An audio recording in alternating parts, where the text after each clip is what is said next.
Have you ever tried to say something nice, just a friendly word to make someone smile, and ended up saying the wrong thing to the worst person at the worst possible time? What if that one simple compliment accidentally became a marriage proposal?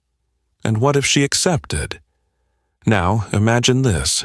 You're on a starship, thousands of light years from home. You're surrounded by beings from worlds you've never heard of. And you're just trying to get through another quiet afternoon, waiting in line for synthetic mashed potatoes and rehydrated beef stew. You see a woman, no, not a woman exactly, but someone close enough to feel familiar. She's graceful, composed. Her movements are fluid, like water drifting in low gravity, and she has these tentacles, 4 of them, bioluminescent, curling softly behind her back like strands of living silk. You're not trying to be clever, not trying to flirt. You just say what you're thinking. Your tentacles look great today. You mean it as a compliment. But everything stops. And in the next 5 minutes, your life will never be the same again.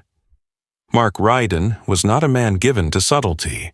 A former mechanic turned interstellar communications officer, he had the easy confidence of someone who used to work with his hands and still didn't quite trust computers to do the thinking. His heart was in the right place. His mouth, not always. He was tired that day, not tired in the bones. He could work 3 shifts back to back without complaint, but tired in the mind. Tired of silence, of protocols, of a ship full of people too cautious to say anything that hadn't been translated, approved, and filtered through 6 layers of diplomacy. So when he saw her standing in line ahead of him in the mess hall, tall, composed, radiant in that quiet alien way, he let the words slip. "Your tentacles look great today." The silence that followed was immediate and total. The hum of the mess line faded. Forks paused mid-air.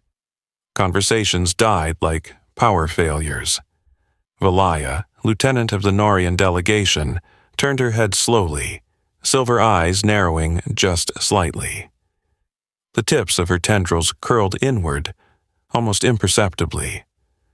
Mark knew something had gone wrong, deeply wrong. He cleared his throat. They shimmer nicely. Not that they didn't shimmer yesterday, it's just, today, different lighting maybe. She said nothing, just looked at him, then leaned in close enough for him to smell the faint trace of her skin, like citrus and ozone. "Follow me," she said. Now, he followed, not out of courage, out of a creeping sense that he'd just started a diplomatic incident that could end with his reassignment, or worse. They walked in silence. Deck 4 was quiet at this hour. No one spoke, no one stared, but everyone noticed. Valaya opened a door on the left, a meditation room, cool, dimly lit, and lined with soft blue panels designed to dampen sound. She stepped inside and waited for him to follow before sealing the door. Then she turned and laughed. It wasn't cruel, it wasn't mocking, it was musical, warm. Something about it made Mark's chest loosen. "I apologize," she said, still chuckling softly. "But you must understand, you just proposed to me." Mark blinked. "Excuse me?" In our language, complimenting a Narian's tentacles without formal invitation is a declaration of lifelong bond intent. You did so in a public space. Before witnesses. You may as well have brought a ceremonial orb and a family chime. I just meant it looked nice. "You did," she said, still smiling, "which is what makes it even more interesting." He rubbed the back of his neck. "Am I in trouble?" Number I found it, bold, endearing. But it would be best if we clarified things before someone reports us to the bonding registrar. Mark exhaled. "That's good. I thought I was about to get spaced." Valaya stepped closer, studying him now. "You meant no offense?" "None. And yet you noticed me?" He hesitated. "Yes, I did." She tilted her head, the bioluminescence in her skin pulsing softly. Then perhaps you noticed more than you thought. That night, Mark couldn't sleep. He lay on his cot, staring at the ceiling of his quarters, replaying the moment over and over. The compliment, the silence, the way she'd looked at him, not with anger, but with curiosity, almost affection. He'd been stationed with dozens of species, worked alongside beings with scales, wings, even chlorophyll. But Valaya was different. While she wasn't trying to be human, she didn't need to be. And somehow, that made her the most human thing he'd seen in a long time. Somewhere, between the embarrassment and the laughter, something had shifted. He didn't know what it was yet, but he could feel it, like the beginning of a story no one had told before. Have you ever found yourself laughing at something? Not because it was funny, but because it was the only thing stopping you from feeling terrified. Have you ever smiled in the middle of confusion, because deep down you knew something important had just started? Mark Ryden wasn't used to being invited anywhere by high-ranking alien officers, let alone into private meditation chambers, let alone after making what might still be considered a deeply offensive, if biologically flattering, comment. Yet there he was, still in his utility jacket, still carrying the faint scent of engine oil and cafeteria pepper sauce, standing inside a room he never even knew existed, while Valaya paced a slow, thoughtful arc in front of him. She was graceful even in small movements. Her feet barely made a sound on the cushioned floor, and her tentacles drifted gently in the filtered air, catching light from the recessed panels above like silk banners underwater. Mark had never been so aware of another person's silence.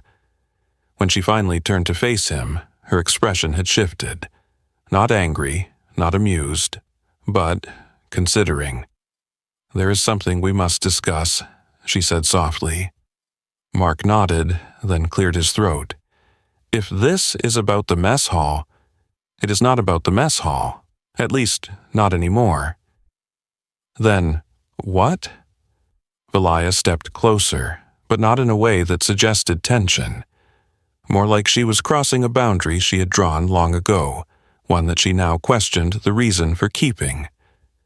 "Among my people," she began, "the act of bonding is sacred.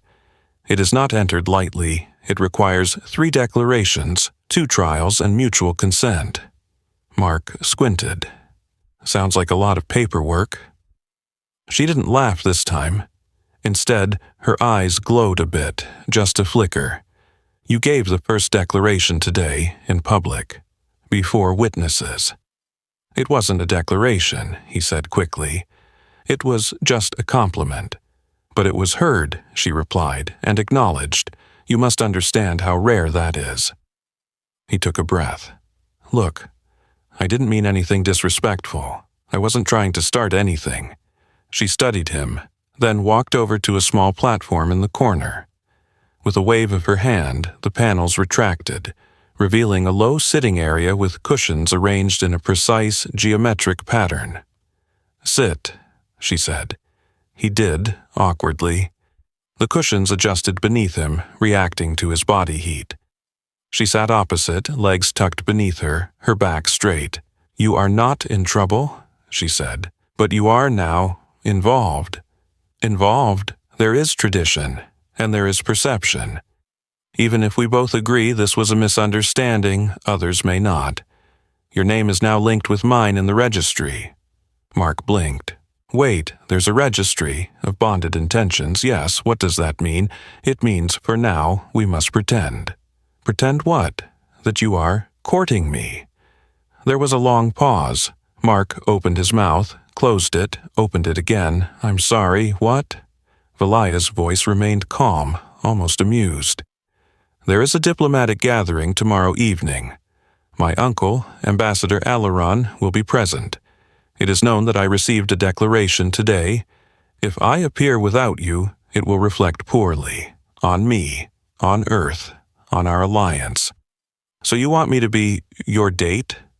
She tilted her head. Your bonded intent, yes. Mark rubbed his temples. Okay, this is happening. We're doing this. You may dress formally or not. Your kind favors inconsistency.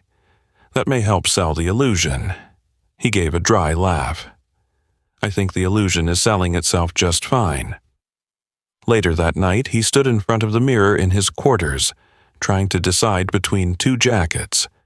Both were technically clean. Neither looked particularly diplomatic. He finally chose the darker one. As he adjusted the collar, he caught his reflection, really caught it. What are you doing, Mark? It was one thing to mess up a translation. Another to stand beside an alien diplomat and pretend to be her suitor. And yet, somewhere deep inside, a part of him wasn't pretending. That part remembered her laugh, her grace, the way she said your name like it mattered. The gathering was held in Observation Chamber 7, a high domed room lined with vertical gardens and open views of the star field outside. Dozens of species milled about, exchanging slow nods, measured gestures, or silent data bursts. When Mark arrived, he spotted Valaya instantly. She wore a flowing robe of deep blue, edged with soft metallic thread that shimmered like moonlight. Her tentacles were coiled in an intricate braid behind her shoulders.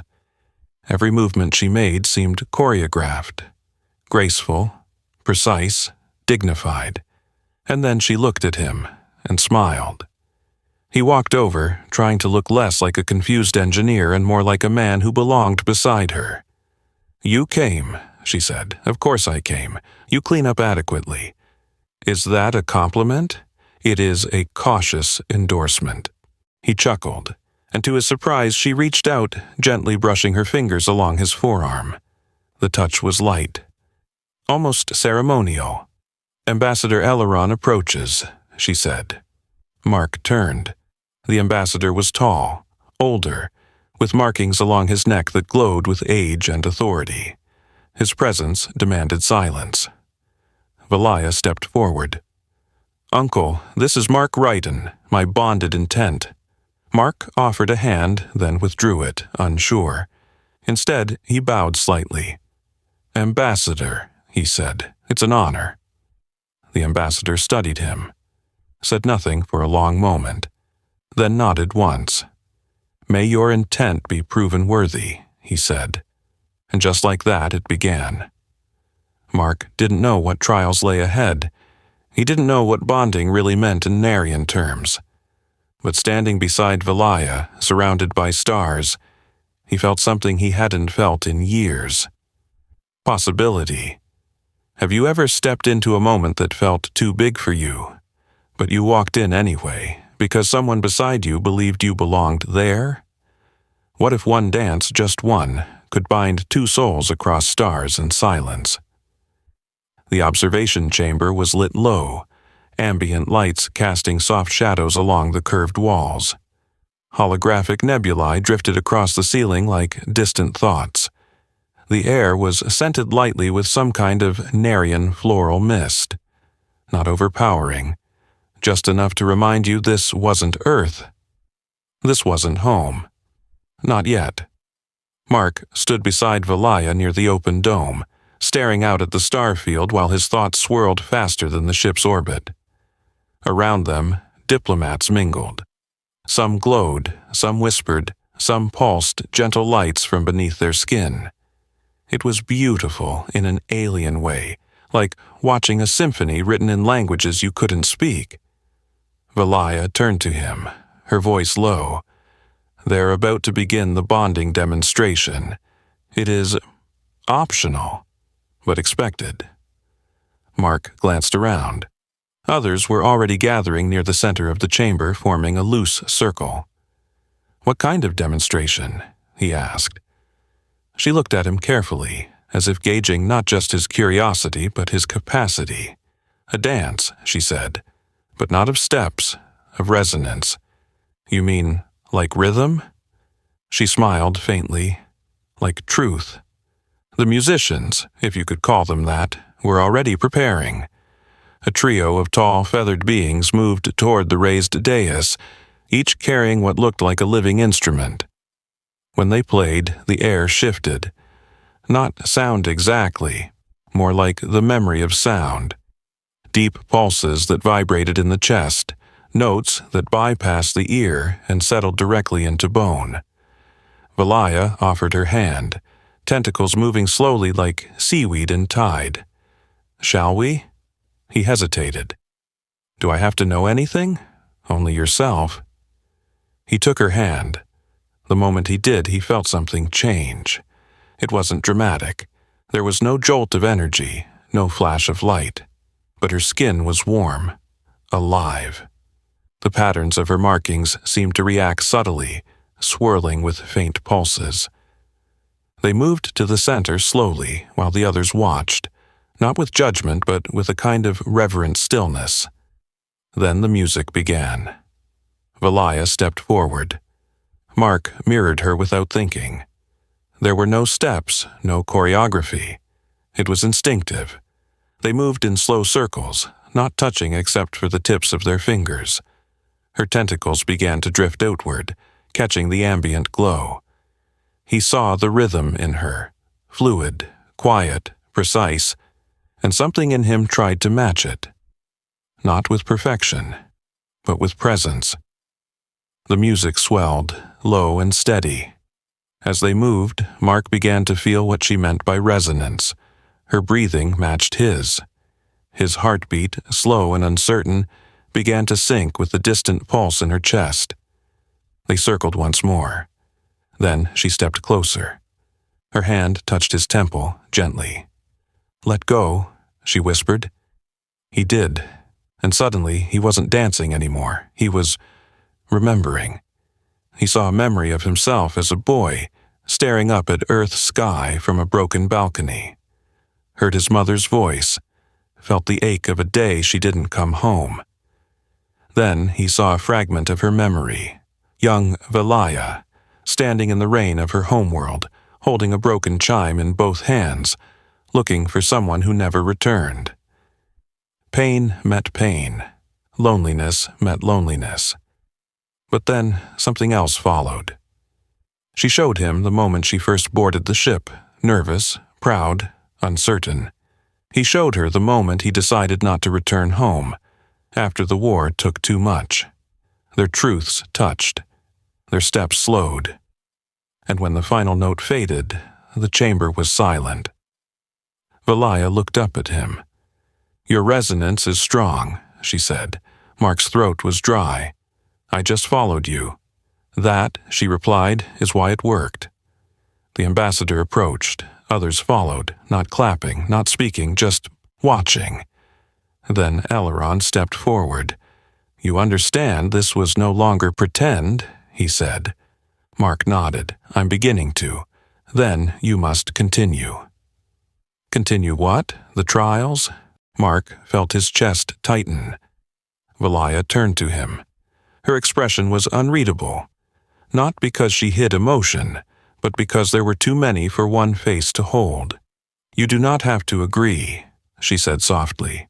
"No one will force you." He met her eyes. "I'm not being forced, I'm being invited." She tilted her head. "Will you accept?" Mark looked around the chamber, at the watchers, at the stars, at her. "Yes," and for the first time in years his voice did not shake. "What would you do if you agreed to something before understanding what it truly meant? What if saying yes opened a door, and the first step through it required not your mind, but your body?" The ceremony was over, but the silence lingered. Not awkward, not empty, just full. Like the air after a storm, when the wind has passed and everything waits to see what comes next. Mark and Valaya stood side by side beneath the still glowing lights of the chamber. The others had begun to drift away, murmuring in quiet groups, their eyes occasionally glancing back toward the pair who had just shifted the tone of the evening from diplomacy to something more primal. The ambassador said nothing further. He bowed slightly and turned, his robe trailing softly behind him. A subtle blessing or perhaps permission. Valaya turned to Mark, her voice quiet, almost private. The first trial begins tomorrow. He nodded, though he wasn't sure what he was nodding to. What does it involve? He asked. She looked at him for a long moment, then gestured for them to walk. They exited through a side corridor, narrow and softly lit, the walls pulsing with the slow rhythm of the ship's artificial heartbeat. Narian trials are not designed to test strength, she said. They test resonance, compatibility, willingness to be vulnerable. They are not always comfortable.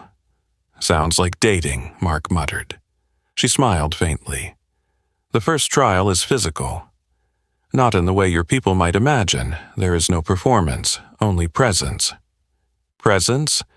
You must be in a room with me, unshielded, quiet, no distractions. Our biofields will interact. The ship will record the harmonics, so we just sit there? Yes, but also no, helpful. Her smile deepened. You must allow your body to speak for you, and mine will answer. Mark took a breath. Okay, I've done worse. You have not done this. The chamber for the trial was located deep in the Narian wing of the ship. Mark had never been there before. The doors were carved, not mechanically cut, but smoothed and etched with symbols that seemed to glow faintly when he approached.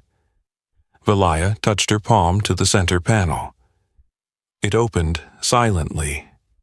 Inside was a single circular room, walls covered in shifting patterns like the surface of a calm lake reflecting a moving sky.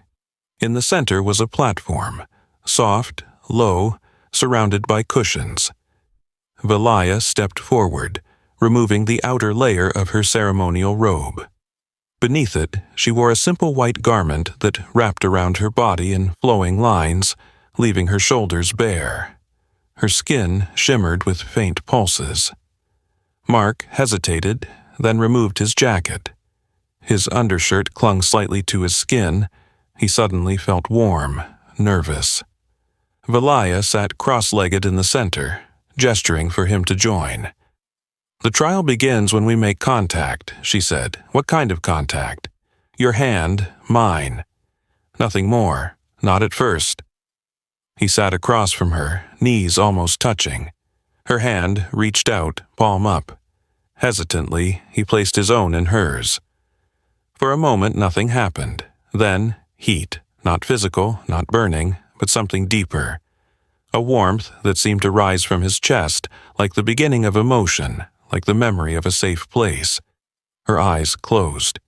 He followed. The room faded, breath slowed, his fingers tingled, not unpleasantly, just awake. He felt a pulse that wasn't his, a second rhythm. Heron.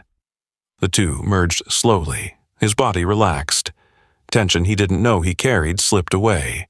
Minutes passed, or maybe hours. Time no longer felt like it applied. He felt her curiosity, her strength, her fear. It wasn't words, just impressions, shapes without form. He let her feel him, too, the loss, the resilience, the tired parts he rarely showed. Then something shifted. She inhaled sharply. Mark opened his eyes. Her skin was glowing. Not all of it, just the edges, the lines along her arms, her neck. A soft, luminescent blue. He looked down. His arm was glowing too, faint, but real. They looked at each other. The ship chimed once. Confirmation. Trial complete, she said softly. Is this normal? Number? Should I be worried? Number? They sat in silence. After a while, Valaya spoke again. Most pairings take 3 or 4 sessions to resonate. You and I merged on the first attempt. Mark nodded slowly. So what does that mean? She looked at him, her eyes calm and serious. It means we are no longer pretending. He didn't reply. He didn't need to. They sat together in the quiet glow, hand in hand, the pulse of the ship forgotten. Have you ever looked someone in the eye and realized they saw you? Not the mask, not the job, not the version you present to the world, But you, the person you forgot, was still inside. What would it feel like if they showed you their soul in return? The next trial was not spoken of in public. Even Valaya, who carried herself with calm precision, seemed quieter as she led Mark down the dim corridor toward the chamber prepared for the second ritual. There was no audience this time, no music, no ambassador watching. This was not a performance. It was a meeting of minds. When they entered the room, it was darker than before. The walls pulsed with soft waves of light, shifting from pale blue to violet to indigo. In the center was a low platform, surrounded by what looked like shallow pools of still water.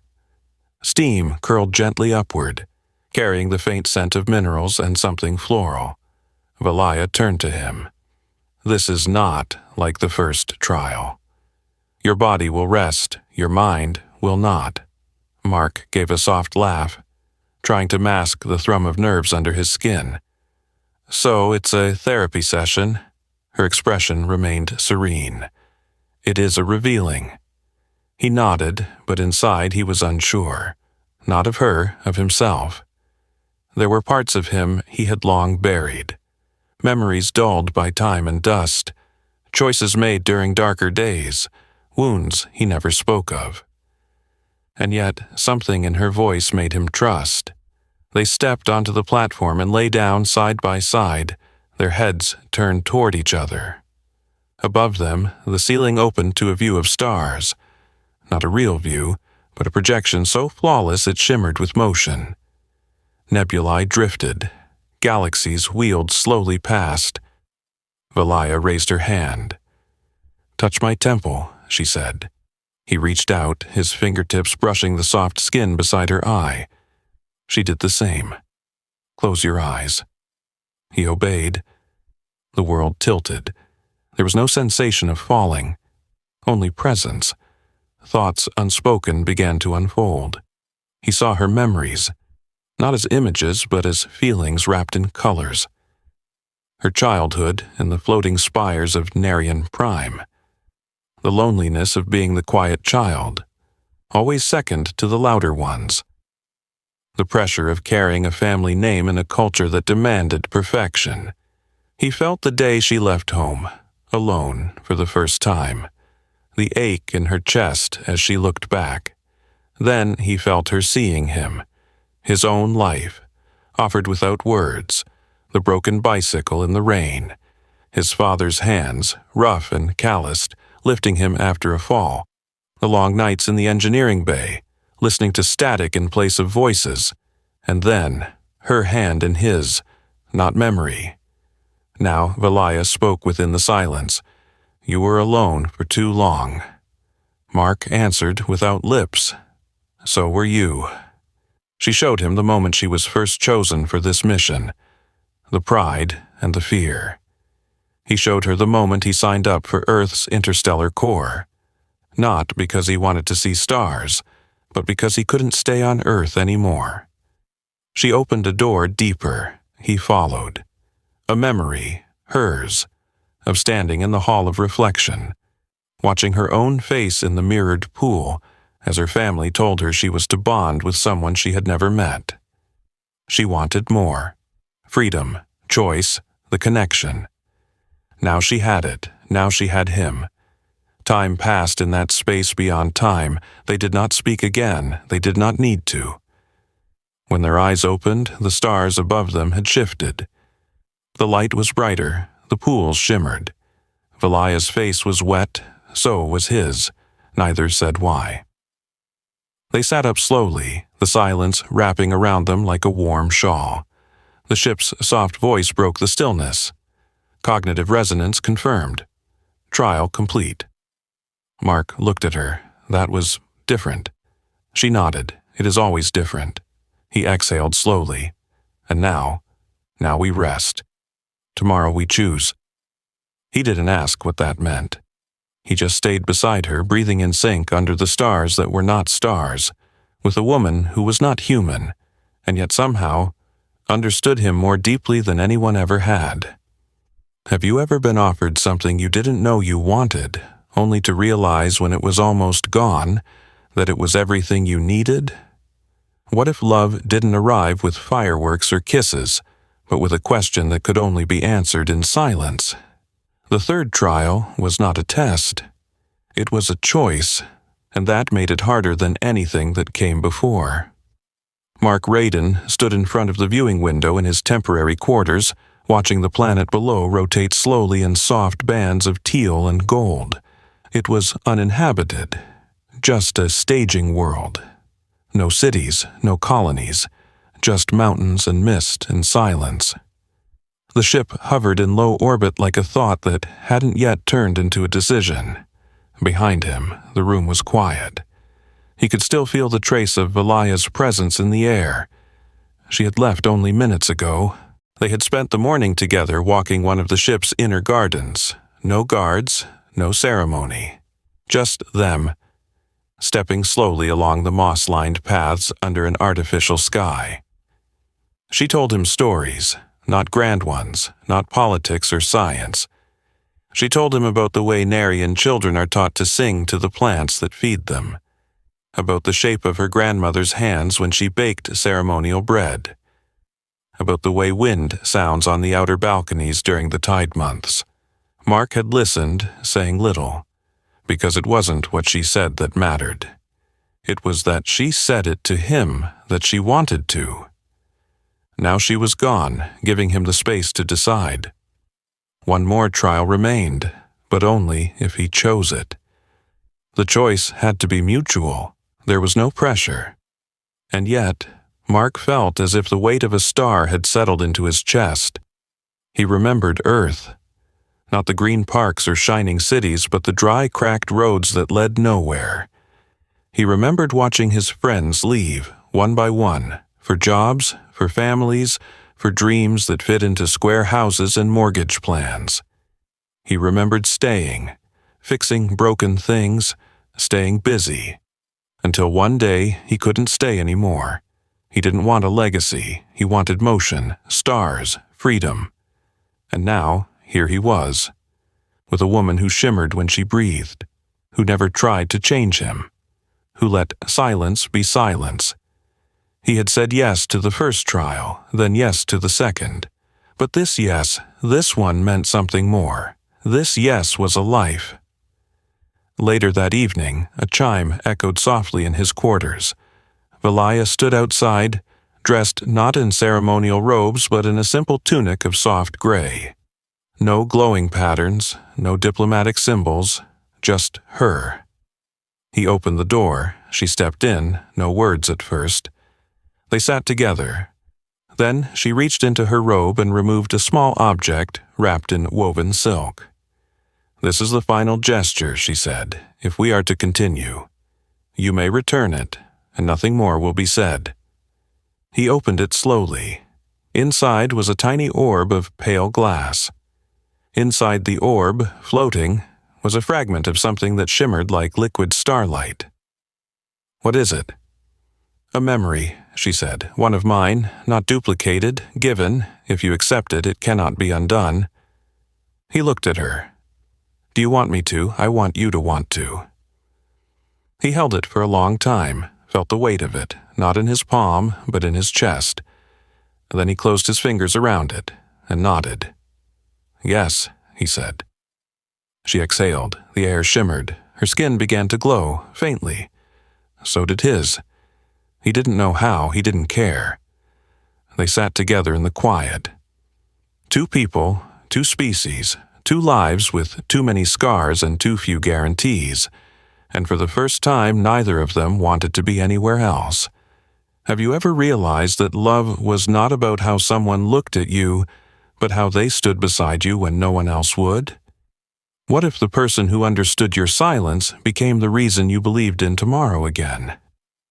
Mark Ryden stood in the central lift chamber, watching the numbers shift slowly on the wall display as the capsule descended toward the diplomatic floor.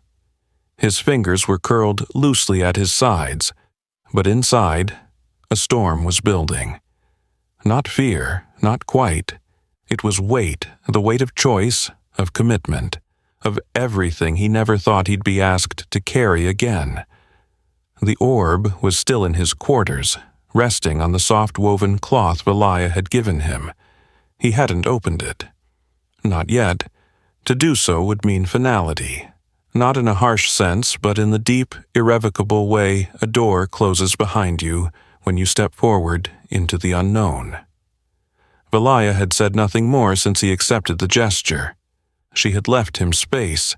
She always left him space. And maybe that was why he was walking toward her now. The lift door opened into soft light. He stepped out into the circular garden atrium, one of the oldest parts of the ship, built when aesthetics had mattered as much as a function.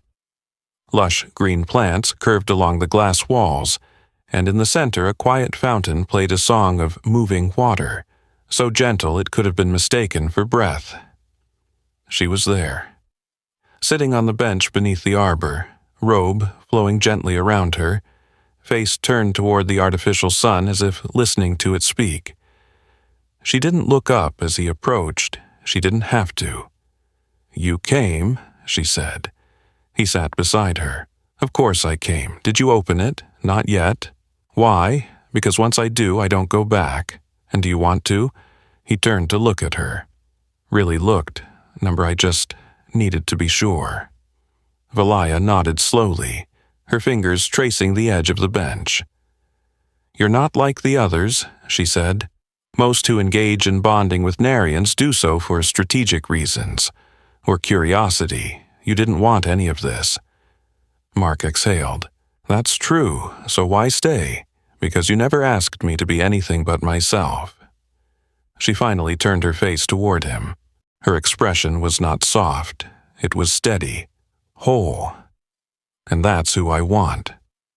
He reached into his coat and brought out the orb, held it in both hands. And this time, he opened it.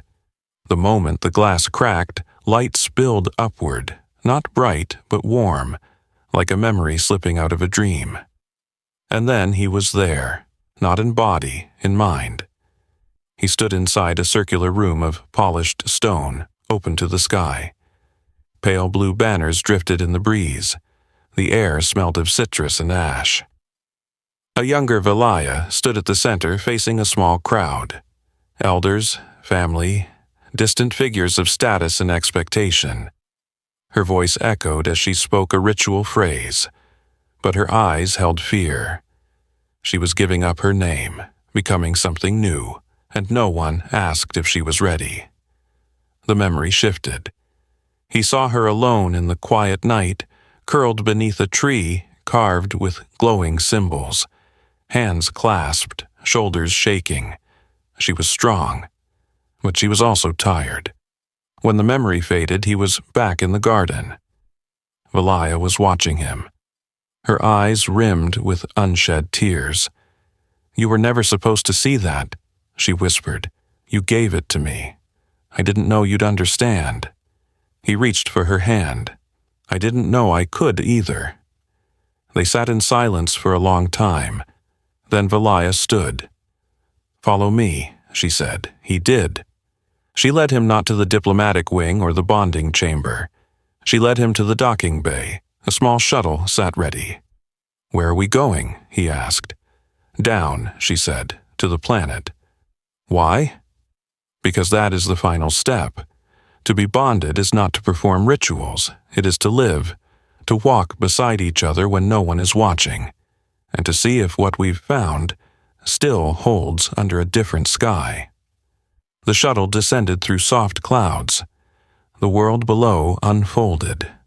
Mountains wrapped in mist, rivers carving through ancient stone, trees taller than ships. They landed near a quiet lake, untouched, serene. Valaya stepped out first. Her feet touched the earth like it was something sacred.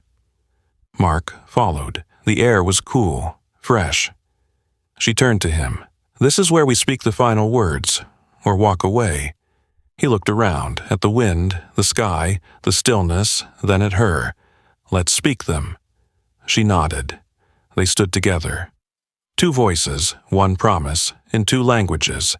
There were no drums, no procession, no audience to applaud, only the sky above, a deep violet dome streaked with silver clouds, and the still lake below, so calm it reflected the world without a ripple. Somewhere in the distance, a native bird cried, low and mournful, like a forgotten memory trying to find its way home. Mark Ryden stood beside Valaya at the water's edge. They were alone. No translators, no protocols, no protective shields, just air, just breathe, just the quiet pulse of something unspoken between them. Valaya stepped forward first, her feet pressing into the soft moss. She turned, the breeze lifting the hem of her robe as she faced him with a calm so steady it felt like gravity. "This is where it ends," she said, "and begins." Mark nodded.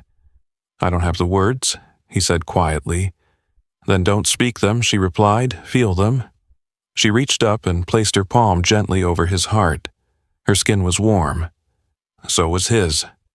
The final ritual did not require language. It required presence, one being offering themselves, and the other choosing not to walk away.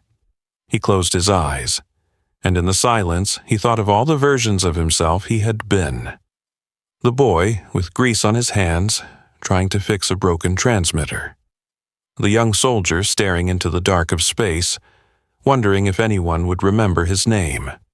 The man who had learned how to stay quiet just to survive the noise. And now this, standing under an alien sky with someone who didn't ask for more, but saw what was already there and said yes to it. Valaya's voice was soft. "I do not need you to become anything else. I only need you to be here." He opened his eyes. "I am." The sky shifted, a band of golden light breaking through the clouds. And then it happened, not a flash, not a sound, but a feeling. Something deep and old and resonant filled the air around them, like the sigh of a planet taking its first breath in years. Valaya's skin glowed, not brightly, but steadily. Mark felt warmth flood his chest. Not heat, not adrenaline, but peace. He stepped forward, took her hand, and together they knelt at the edge of the lake. They placed their joined hands into the water. A ripple spread, circular, slow. The water accepted them. So did the moment. No vows, no names etched in stone, but a bond older than language. They returned to the ship quietly. No fanfare, just silence, but not the empty kind. The kind that sits gently between two people who no longer need to fill the space with words. Mark resumed his duties. Valaya hers. They did not live in each other's quarters. They did not dine together every day. But when they met, in corridors, in shared silence, in brief touches of fingers, there was something there, unshakable, a resonance too quiet for most to hear, but loud enough to echo through them like music. Months passed, then a year, and when the next earthbound transport was ready, Mark was offered a post back home. He sat with Valaya in the same garden where she first gave him the orb. She looked at him, not asking, just waiting. Mark smiled. "I don't think I have a home back there anymore." "Then stay," she said. And he did. Years later, they would walk through the embassy corridors side by side. He would nod to dignitaries. She would advise entire delegations. But behind it all, beneath the stars and titles, they were just two souls who had once sat in silence, shared a memory, and decided not to walk away. Some say love is a fire, others say it's a war, but sometimes love is a quiet hand in the dark. A voice that doesn't ask for change. A presence that stays. And if you've ever found that, or if you still believe it might find you, then you understand what happened beneath that alien sky. If this story resonated with you, share what moment touched you most in the comments. Whether it's the silence, the bond, or the choice, your voice adds to the story. Thank you for listening.